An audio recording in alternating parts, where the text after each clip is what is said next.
अभिनेत्री ऋता दुर्गुळेने नुकतीच लगीन गाठ बांधली आहे। बॉयफ्रेंड प्रतीक शाह सोबत ऋता विवाह बंधनात अडकली आहे। ऋता आणि प्रतीकवर लग्नानिमित्ताने शुभेच्छांचा वर्षाव होतोय। त्यांना सोशल मीडियावरही भरपूर प्रेम मिळतंय। मात्र ऋता सध्या झळकतीये ती मन उडू उडू झालं या मालिकेत। लग्नामुळे मात्र ऋताला शूटिंगसाठी वेळ देता आलेला नाहीये। मग काय, थेट मालिकेच्या कथेतच बदल केला गेल्याचं कळतंय।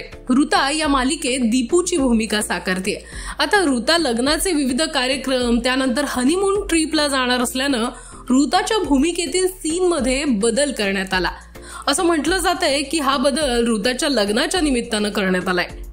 ऋता साकारत असलेल्या दीपूचा अपघात झाल्याचं या मालिकेत दाखवण्यात आलं। त्यामुळे सध्या या मालिकेत दीपूची गैरहजेरी पाहायला मिळते। सध्या ऋता आणि प्रतीक त्यांच्या हनीमून ट्रिपवर आहेत। यासाठी त्यांनी इस्तानबुल, टर्की हे ठिकाण निवडलं। या ट्रिपवरील विविध फोटोही त्यांनी सोशल मीडियावर पोस्ट केलेत। मात्र ऋता ही पुन्हा मन उडू उडू झालं या मालिकेत दीपूच्या भूमिकेत लवकरच परतेल यात शंका नाही।